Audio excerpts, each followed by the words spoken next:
Hello, my dear pondering people. Now we are going to learn about the resistance. So, what is the resistance in simple words? Well, imagine that you are driving your car and you are on a road that is very rough and you have to travel through these roads. Well, this is the obstacles that we have. So, anything that finds obstacles that is known as resistance. Now, what does it mean in the world of the current and electricity? When electrons, or imagine, let's say, current is traveling in one direction and resistance is there, so resistance is a path that is resisting or producing the obstacle to pass through it. When it is crossing, it will lose some of its value, like it's 3 ampere from this point. When it will reach to this point, it will either go 2.8 or 9, a little lesser, or we need to give extra energy to cover these things. In short, it will always going to lose the energy when it will going to cross the resistance road. So current is the vehicle here, or your car, and resistance is a rough road that we were talking about. Now let's see that how these things actually came in the real life. Well, when we first discovered that voltage is directly proportional to current, well, this simple but revolutionary idea was first discovered by Simon Ohm, one of the most famous physicists in the electricity world. If you have ever learned about the electricity, you will surely going to learn about Ohm, or Ohm you can say. So this is Ohm's law, and in place of that proportionality, what we write is R. So V is equal to Ri or IR, whichever way you like to call it. So voltage is equal to current times resistance. Now, as we know, the voltage is the energy type of the thing, and current is the reaction force that we have, something like that, as we have discussed. Or in simple words, charge flowing, flow of the charge, flow of electron, and in the opposite direction we get the current. So this was its basic. So what is the resistance itself? Now let's explore the resistance a little more. So resistance can also be written as rho L by A. Well, where this thing actually came from? So let's study its all three pieces that we have here. So we are going to study all the three pieces, and let's start one after another, and let me remove those stars, that doesn't mean anything. Okay, so what we have here is resistance is directly proportional to length. Now imagine that you are traveling through your car and the length of the distance that you have to travel is very long distance. I'm not numbering it, but just imagine 1,000,000,000,000 kilometer. Okay, maybe that will cross our earth itself. Okay, so this much distance when we have to travel something, as we can imagine, so resistance will surely going to increase, because we need so much energy to travel from A point to finally reach to our B point. So longer is the distance, longer is the resistance. In this case, longer is a wire, longer is the resistance. So this is the first case that we have learned. And now the second case, resistance is inversely proportional to area. This A, actually this is area. AREA. Now imagine that once you are moving in a single lane road, so only one car at a time can move in the road. Okay, now let's imagine that you are moving in a 3-lane road. So what difference it make? Well, more vehicles can now go, or three times more vehicles can go at a single time. So less traffic, right? Less traffic, less obstacle, and more faster is the current that can go from the point A to point B. as compared to the first case. So longer is the area, lesser is the resistance. Shorter is the area, more is the resistance. That's why it is inversely proportional. So resistance is inversely proportional to area. I hope you got this too. And now let's see that what is the meaning of the third one. So finally we have resistance. Actually, the resistance is proportional to L by A, and that rho thing that I told you here, as you can see the shape of the P, it is actually called as rho, RHO. It's a Greek symbol, so we are using that, and we are using in place of proportionality. Well, still it must have some meaning. So rho is known as resistivity. Resistivity. Now, what does this word actually means? Resistivity is the property of the element. Like, just imagine that we use the copper wire always, right? We can use the silver wire also, we can use the gold also. Maybe that's expensive. Okay, so we can use aluminium. Well, that's getting used but not that much efficient. We can use the sodium. We can use the magnesium wire, but the thing is it is not much efficient. So it's about the efficient of the electron, because as much as electron is free, let me tell you that in the atomic part, so that we can see the things quite clearly. This is nucleus and I'm drawing just the last shell, which is our valence shell, and then there is conduction shell or conduction band. Now the electron jumps from this point to this point, and when it happens easily, that is known as conductor. And in the conductor we use that type of conductor which gives us the free electron movement. And here free electron movement means it can move freely around the orbit, so that we can get electricity without having any kind of trouble, and we get that too efficiently. And that was the entire purpose, to find the resistivity, so that we can find that which one or which element is good. Otherwise we must be using the iron wires and that will be work okay either, but we need something more than that. So what we learned, let's prescribe that thing here. V is equals to IR, voltage is equal to current times resistance. The units are volt, and for the current we write ampere, and simply in short one letter thing, capital V capital A. And for the resistance we write ohm. Well, he discovered it, so we write it in his name. And the symbol that we use is again a Greek symbol which is known as omega. Just the symbol, nothing else. And the symbol for our device is something like this. This is the resistance symbol. So if you are going to the market and looking at the box, so you might see this shape of the resistance. Like for the electric bulbs we have this shape symbol, and for the switch we have this shape symbol. You might have seen that, open and close switches and all that.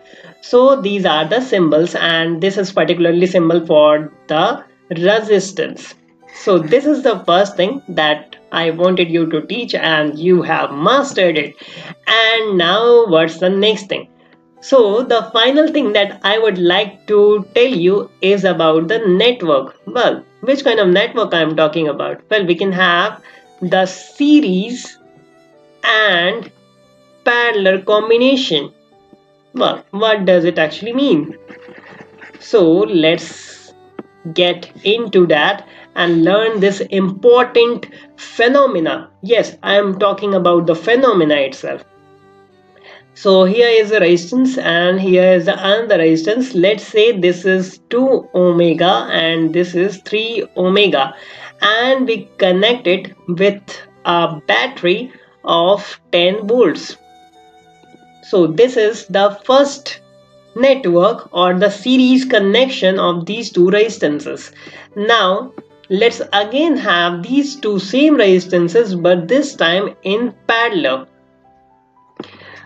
Everything is same, just we changed the combination of it. 10 volt, this is 2 omega, and this is gonna be 3 omega. Now the most interesting part comes in. If you imagine that these two resistances are 1, or you try to find its total or net resistance. So in the case of series, the net resistance is simply adding all the resistances. And when we do so, we get R of series or R of total as 2 plus 3, which is equivalent to 5. So this is the resistance in series. Now let's try to find that in parallel. In parallel, it is written in reciprocal form. 1 by R1 plus 1 by R2 and so on. But in our case, we just have two resistance, so we are going to do something like this. 1 by 2 plus 1 by 3. We need to take the LCM, which is 6, and 3 plus 2 is 5. So we are going to write 5 by 6, which is equivalent to 1 by R of parallel or R of total. So R of parallel is actually 6 divided by 5, or 1.2. Well, that's magical. Can you see that? Yes, anyway, the formula changed, but the matter of the fact is, even though the formula is changed, we have kept the same resistance at both the places, but by just changing connection, series gives us high resistance and parallel gives us low resistance just by changing the combination. Well, that's the revolution. Yes, where there is required of the high resistance, we place that in series, and where we require the less resistance, we always network the resistance in parallel. In homes, we always use and prefer the parallel connection so that voltage remains constant. Well, let's learn one more concept here so that we can wrap this up totally. So the thing is, in this first junction of parallel and second junction of parallel, let's say if V is the voltage here, so V will be the voltage here. Well, voltage remains the same, but in this case voltage will not remain the same. Current will remain the same. So in this, current will remain the same. Like if I is the current that has passed through 2 omega, the same I will going to get passed through 3 omega. Well, I think that started fascinating you. I'm not going to take you into the depth of it, otherwise we can derive and do all that such things, but that will end up something else in itself. If you have any doubt, you can ask definitely in the question answer section. Otherwise, I am going to make a separate course on which we are going to cover the electrical technology in detail, and in that we will study that for sure. Okay, so all that said, this is all about the series and parallel of the network connection, and the basic fundamental that I wish to teach you. I already taught you that thing, and I hope with this simple explanation you will find a lot of the application lot easier. Now just answer me one thing. If you are using 10 bulbs, 10 light bulbs, one after another, okay, let me also draw that so that you can see. Imagine you are having 10 light bulbs and this is the 10th one. So 1, 2, 3 and up to 10. You have to light 10 light bulbs. So which way you are going to place it, in series or in parallel? Which way will be more efficient connection? Well, can you guess that one? Well, I hope most of you have got the right answer, and I'm very glad that you have reached to this point. Well, excellent. So let's confirm our answer. Yes, it's in parallel. If we place the thing in parallel, the resistance is minimum, so the energy will be maximum, or the voltage will gonna be maximum. So maximum voltage we are going to get or equal voltage, which is even more important. So each bulb will glow equally. Well, that is the thing. That is the most important thing for us. Each bulb has to glow equally, and in this case this bulb might glow so much and this bulb might glow very little, and this bulb will glow very little, this will glow little, but this will glow very much. So this is irregular when we do that in series format, but this is quite regular and equal. So this is the way of switching. So congratulations, you have done a circuitry thing, and now you know that if you have ever been asked by the people that which way we should connect our lightning or light design or anything, you can just simply say connect that in the series. No, in parallel. Yes, exactly, my dear friend, in parallel.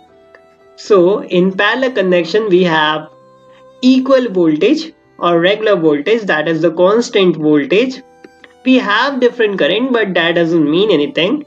And let me explain this finally so that your engineering mind, and this part is for especially for the people who think like just being an engineer or a scientist.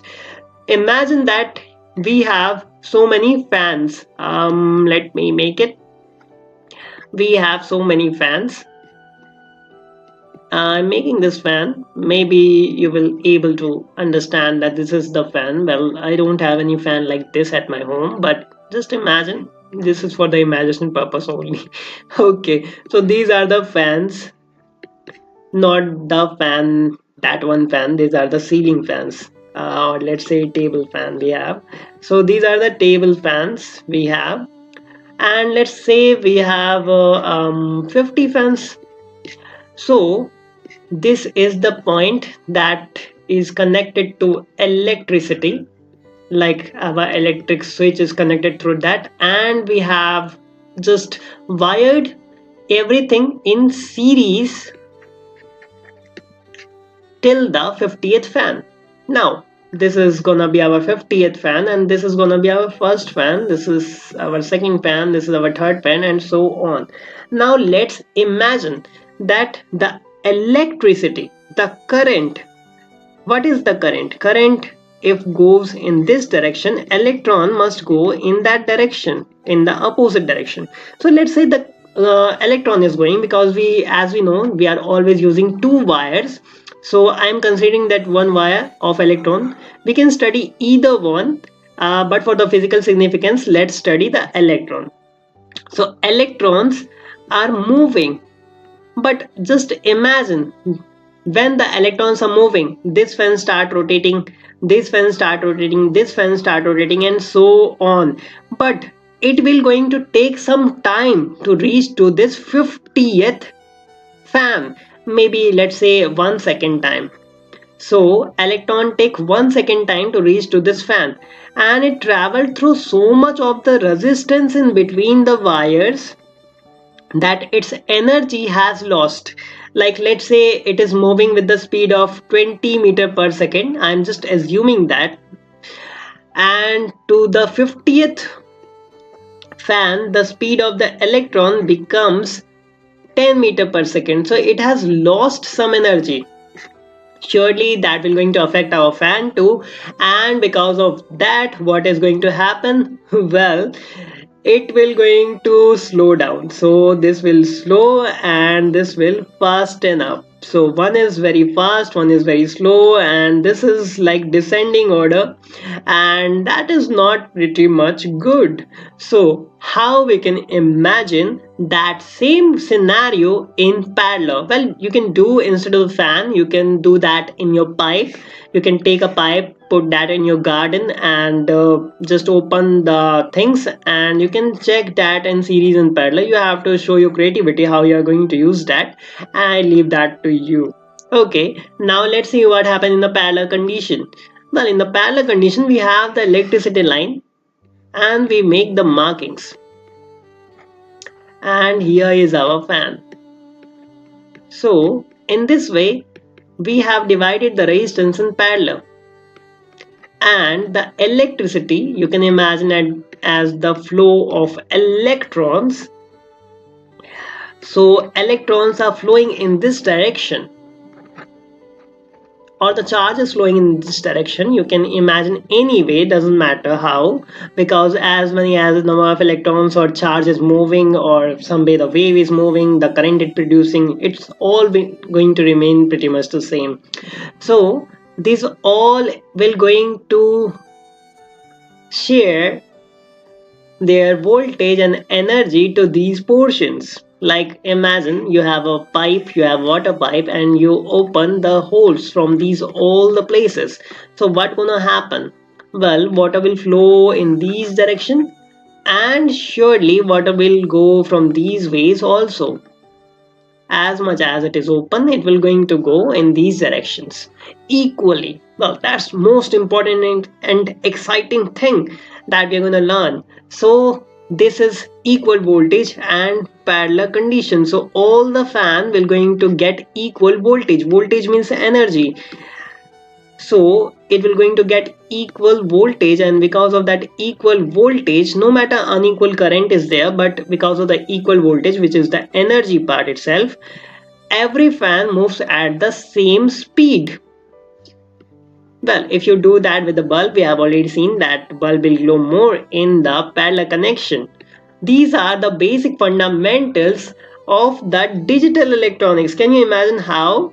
Well, it seems like pretty much we have done nothing, but with the series connection understanding, we are gonna make it use and working in the CPU. Yes, CPU. CPU is gonna use that parallel and series formation. Here we are using the process of the resistance to understand that. There we are going to use the instruction cycles and all that, and that blown my mind when I first got through that point. Okay, so that's it for the resistance, and in the next one we are going to see about the capacitor. So stay tuned, God bless, and take care.